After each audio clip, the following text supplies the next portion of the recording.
There's a number on your investment statement so small you've probably never thought twice about it. 1%, maybe even less. It looks harmless, the kind of fee you'd never bother to fight over. But over a working lifetime, that one tiny percent can quietly swallow a third of everything you were supposed to retire with. Same investments, same market, one number, and most people never notice it leaving. Let me show you exactly how a fee that small does damage that big, and how to check what you're really paying in about 5 minutes. Here's the trap. We judge a fee by its size today. 1% of a $10,000 account is $100. Annoying but survivable. The problem is that a fee doesn't just take money once.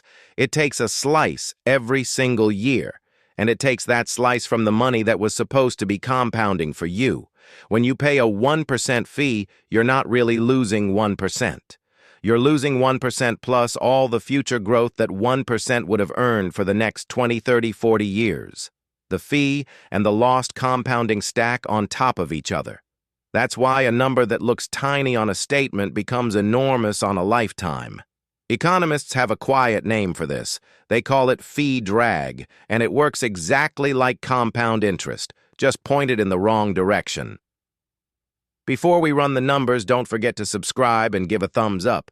It helps more people find videos like this one. Let's make it concrete, with round, illustrative numbers. Not a promise, just to show the shape of the math.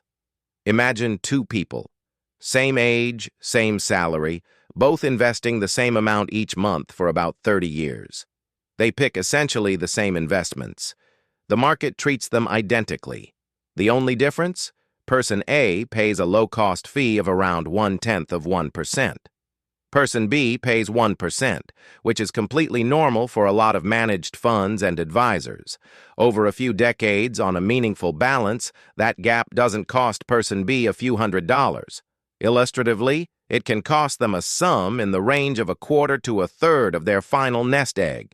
Tens, even hundreds of thousands of dollars, gone to a number they never felt leave.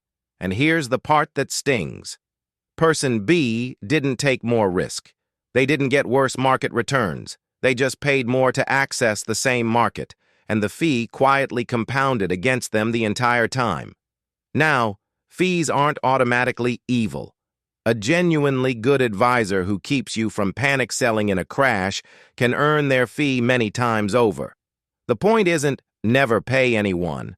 The point is that you should know exactly what you're paying and what you're getting for it. Because the default for most people is paying a lot and never checking. So where does this 1% actually live? Usually in 3 places, and most of them are easy to miss. First, the expense ratio of your funds. Every mutual fund and ETF charges an annual percentage just to exist. Some index funds charge close to nothing.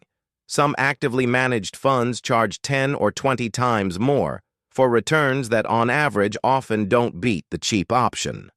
This number is printed right in the fund's details, labeled expense ratio. Second, advisory or management fees.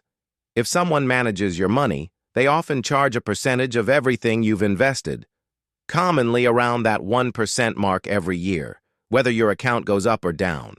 Third, the fees you can't see on the menu. Things like sales loads, account fees, or higher-cost funds chosen for you inside a workplace plan. The danger isn't that these are illegal. It's that they're bundled, buried, and quietly stacked. So the total you pay is often higher than the one number anyone ever quoted you. Here's how to find out what you're really paying. It takes about 5 minutes. Step 1. Find the expense ratio of every fund you own. Search the fund's name plus expense ratio. As a rough illustrative benchmark, broad index funds often come in very low, a fraction of a percent. If you're paying well above that, ask why. Step 2. Ask your advisor or plan in plain words, what is my all-in annual cost as a percentage and in dollars? A good one will answer clearly. If the question gets a vague non-answer, that itself is information. Step 3. Do the one-line gut check. Multiply your total fee percentage by your balance to see this year's dollar cost. then remember that figure repeats and compounds every year you stay invested. Seeing it as a real dollar amount makes a small percentage suddenly feel very different. If you find you're overpaying, the fix is usually undramatic.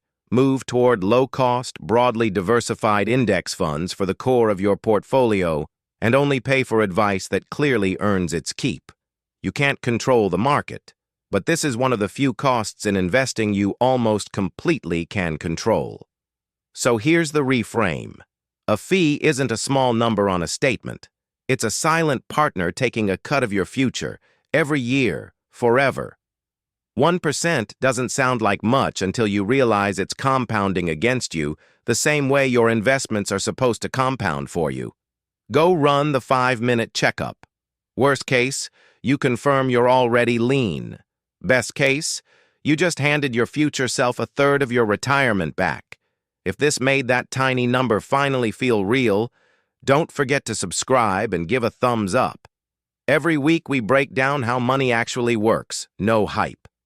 The free net worth tracker in the description lets you watch your balance grow without fees dragging on it. Quick reminder, this is education, not financial advice, and the numbers here are illustrative.